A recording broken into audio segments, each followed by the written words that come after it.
Falar com a Lígia Pimentel, nossa colunista, que vai nos trazer aqui algumas luzes sobre as negociações brasileiras com outros comerciantes internacionais, principalmente com o tema de protocolo sanitário, que volta à tona com mais força para a gente entender, Lígia, como é que é essa situação dos protocolos, o que os negociadores podem fazer, como que eles podem solucionar e tentar algumas brechas, dá para falar assim?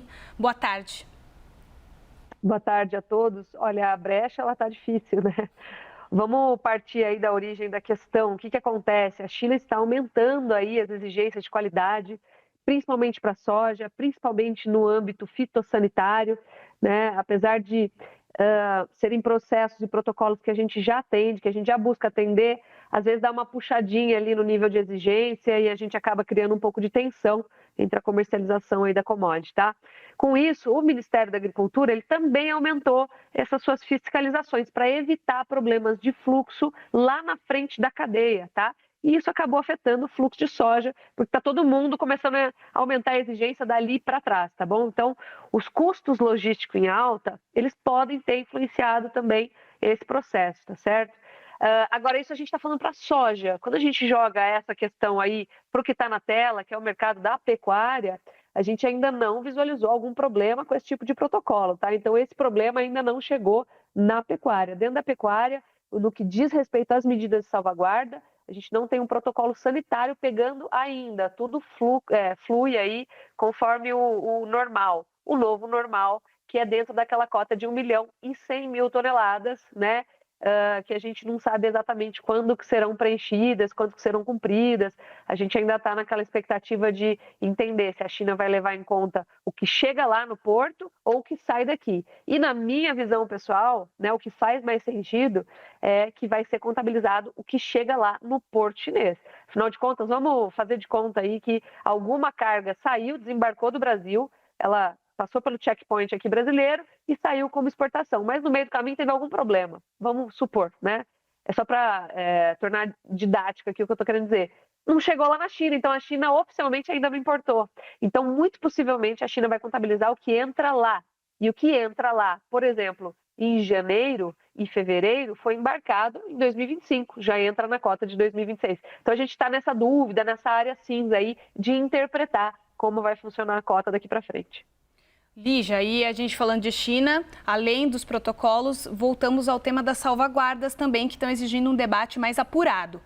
Você me contava um pouco antes do jornal que fez um estudo sobre quando o Brasil cumpriria a cota de salvaguardas e a partir de quando isso seria um problema? Perfeito, então vamos lá. Como falei, a gente tem duas possibilidades de interpretação. Quando saiu a notícia das cotas, né, dentro das medidas de salvaguarda, da cota, na verdade, a gente contabilizou, nossa, o que está saindo daqui em janeiro começa a contabilizar já. E nós tivemos um janeiro e um fevereiro muito animados, aí, vamos falar assim. Foi uma média de 111.000 toneladas mensais, ficou abaixo da média do começo do ano passado, mas mesmo assim, se a gente mantivesse esse ritmo, mantendo-se esse ritmo, a gente alcançaria aí a cota lá para outubro, tá? Então a gente fecharia o ano, já em outubro fecharia a cota e a gente não poderia embarcar mais nada para lá. Mas a situação é ainda mais grave, porque se nós considerarmos a segunda possível interpretação, que na minha visão é a mais provável, não do que sai do Brasil, mas do que chega lá na China, o que chega lá na China a partir de janeiro já foi embarcado ali no final de outubro, começo de novembro, e aí nós alcançaríamos a cota entre maio, junho, por ali. Ou seja, a gente está quase alcançando a cota logo mais. Tá? Porque os embarques para a China estão fluindo ainda muito bem. A gente ainda não colocou, né, aquelas regras que se ventilou no mercado, que o Ministério colocaria, né, a pedido aí da BIEC, de cotas mensais para que a gente pudesse ponderar essa exportação sem ficar, de repente, sem ter para quem exportar ou fechar 100% desse fluxo para a China de uma hora para outra. Então, essa possibilidade, ela existe, né? Mas ela ainda não foi organizada, não foi implementada, é difícil, é burocrático, a gente precisa pensar em todo mundo que está dentro dessa cadeia, não é simples assim. E se isso for verdade, se contabilizado o que chega na China, a gente vai atingir essa cota aí entre maio e junho, ou seja, logo mais. E aí a gente vai aprender, vai entender como que essas medidas vão ser aplicadas dali para frente, né? Uma novidade, essa cota, as medidas de salvaguarda, e tudo aí é um aprendizado, a gente vai abarcando aí as ações conforme vão chegando as regras e os governos vão sinalizando aí, se conversando. É isso.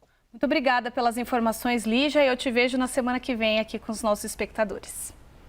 Valeu, até já.